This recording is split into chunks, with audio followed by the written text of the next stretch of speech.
Hello, welcome to Washington Talk. I'm Connie Kim. South Korean President Moon Jae-in has floated the idea of another U.S.-North Korea summit before the U.S. presidential elections. Deputy Secretary of State Stephen Biegun says that another summit is unlikely before the November elections, but U.S. officials continue to call on North Korea to come out for talks. Today we discuss the possibility and concerns of another U.S.-North Korea summit before the November presidential elections. Joining us today is Mark Fitzpatrick, Associate Fellow and former Executive Director of IISS Americas. Mr. Fitzpatrick was Acting Deputy Assistant Secretary for Nonproliferation at the State Department. Also joining us today is Bruce Klingner, Senior Research Fellow for Northeast Asia at the Heritage Foundation's Asian Studies Center.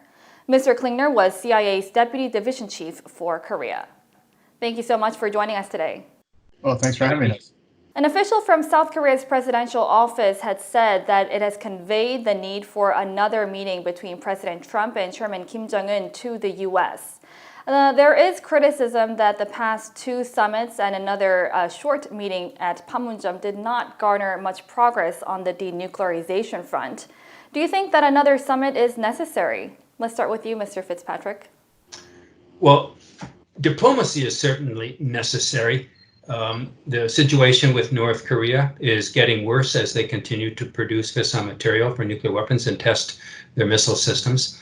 But is a summit necessary given the lack of real substantive progress in the last two? I would say no. Let's have real diplomacy at the working level. And then a summit could be very useful to advance what has already been worked out among officials. But the way that it's gone so far, no, I wouldn't look forward to another summit right now. Mr. Klingner?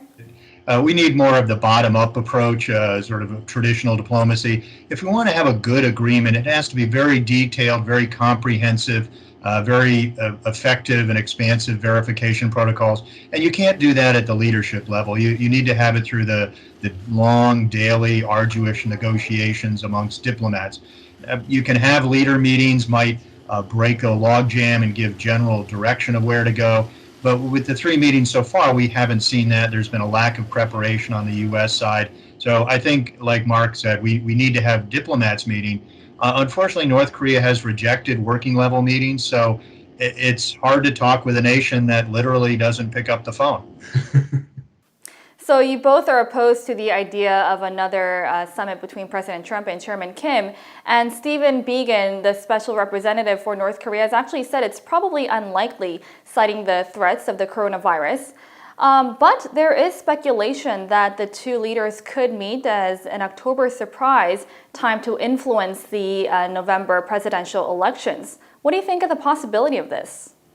Well, an October surprise can either be a positive forward development or a very negative development. So there's a concern that North Korea will try to ratchet up tensions. They've mentioned the U.S. presidential election several times, which I don't remember them doing in the past. So I think they feel that they have more leverage over President Trump in a re-election than is really the case.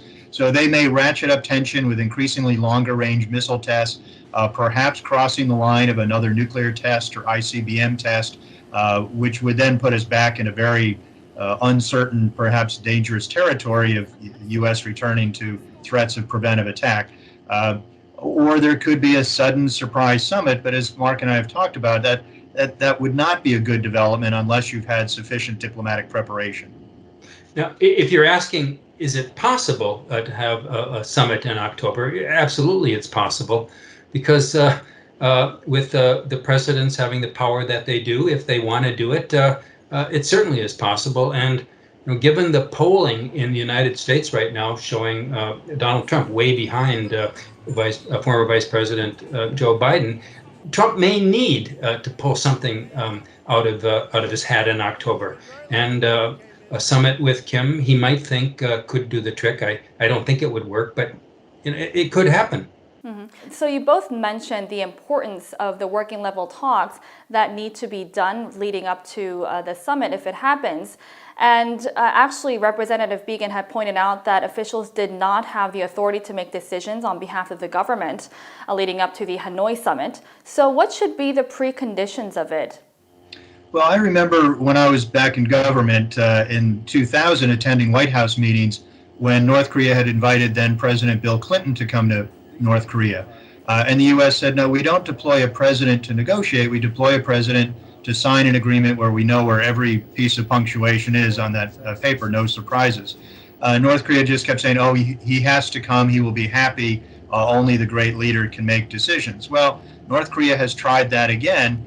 And I think the U.S. is seeing that Kim was no more forthcoming and being willing to fully denuclearize than his diplomats. So, we really need to have some kind of if not agreement, the strong parameters of an agreement before we deign to have another summit meeting. I hesitate to use the word preconditions for a meeting because there could be circumstances in which a meeting between leaders is fruitful. I think back to the 1986 summit in Reykjavik between President Reagan and Soviet leader Mikhail Gorbachev, where they almost got to an astounding agreement on disarmament that could have been mutually beneficial, and in the end they didn't. But the two of them, like-minded, willing to look for ways out, visionary, just possibly could have done something. I don't see Mr. Kim and President Trump as being the kind of visionary leaders that Gorbachev and Reagan were, but I don't rule it out entirely. Mm-hmm. Well, that was actually the exact criticism of the failure of the Hanoi summit, that it left the important matters for the two leaders to hash out. Exactly, and there's a lot of criticism of both the Singapore and the Hanoi summits, as well as the meeting in Panmunjom. So, to me at least, the underlying reason for the failure was North Korea's continued unwillingness to fully denuclearize, as it agreed to in 8 previous international agreements, and as it's required to do under 11 UN resolutions. So, if we have an agreement, it will be implemented in stages, as the administration has said.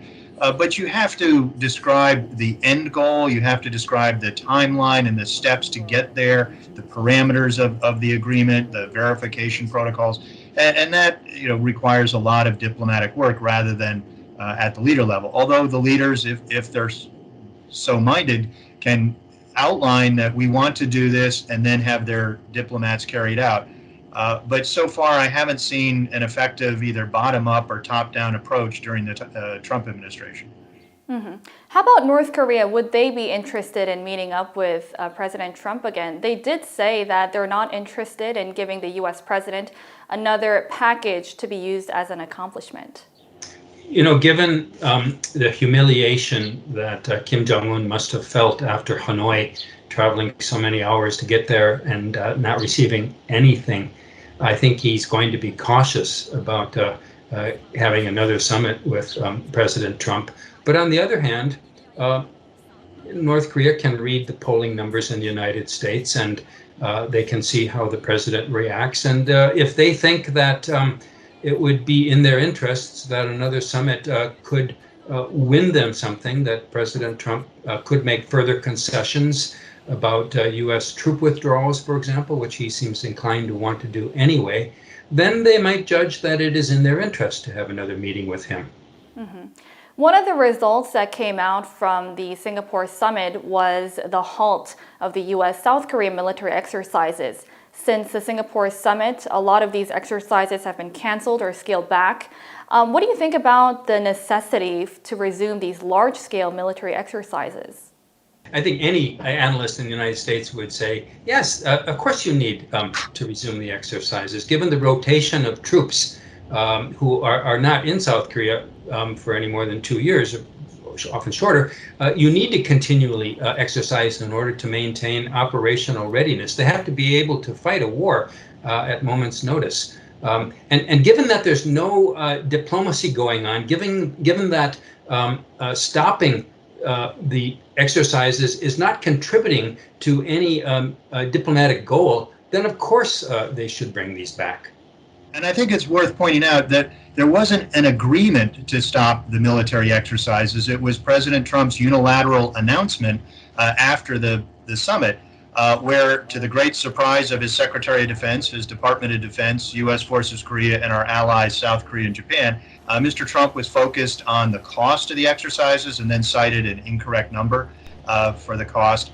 And we didn't get anything in return from North Korea, either at Singapore or subsequent. North Korea continued its own military exercises, including a 1 million-man winter training cycle in 2019. So if it was a deal, it was a bad deal because North Korea didn't do anything in return for us canceling our military exercises, which either has or risks degrading Allied deterrence and defense capabilities.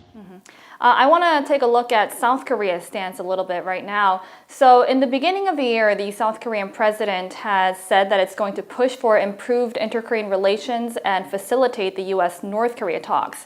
But this initiative seems to have come to a halt with North Korea's recent actions, and there are analysis that South Korea is trying to play a mediating role again by facilitating the U.S.-North Korea summit before the elections. What do you make of South Korea's efforts? Well, I think South Korea's effort is entirely understandable. The whole thrust of President Moon's foreign policy or inter-Korean policy is to work toward peace with North Korea, reduce tensions, and he's made no progress on that. And he can't really until there's progress in the nuclear issue between North Korea and the United States. So, of course, it's in his interests for his agenda to try to get the U.S. North Korea back together in a room. But do you think this will be effective, Mr. Klingner? Unfortunately, no, because North Korea is not only not picking up the phone from Washington, it's also not picking up the phone from Seoul. They've rebuffed repeated attempts by the Moon administration to have any kind of dialogue. They even rejected a South Korean offer of 50,000 tons of rice. They've been not only very critical, but quite insulting about President Moon and his efforts and his speeches and his entreaties for progress. So again, it's hard to make progress when North Korea won't sit down at the table with either Washington or Seoul. But it is understandable Moon is trying to do that, not only to have some kind of lasting legacy politically, but as a progressive president in South Korea, he really feels the need to improve relations, to try to move towards reconciliation, if not reunification. But again, the stumbling block has been North Korea. Mm-hmm. And before we go, I want to take a look at the possible message that Representative Biegun could give in South Korea. It's reported that Representative Biegun will be traveling to Seoul and Tokyo. The last time he visited was ahead of the deadline of North Korea's end of the year deadline for talks. What do you think the purpose of Representative Biegun's trip will be? You know, I think it's always important for the United States and its allies to be in sync. And so there's a regular need to oil the functioning of the alliance relationships. In this case, perhaps Mr. Biegun wants to try to ensure that the Republic of Korean government does not go forward alone without the United States. Everyone knows that President Moon and his advisors would like to make progress with North Korea, would like to reopen some of the North-South economic cooperation projects that have been stopped. And the message may be, hey, let's not do this until we get progress on the denuclearization front. There are also speculations that Representative Biegun may try to meet with the North Korean officials. What are your prospects for this, Mr. Klingner? Well, he might, and I'm sure he's trying to, as he's been trying for months for meetings with North Korean officials. But as soon as there was an announcement that Biegun was going to Korea, there was sort of this breathless media speculation that is he going with a letter from President Trump? He'll meet a counterpart at Panmunjom.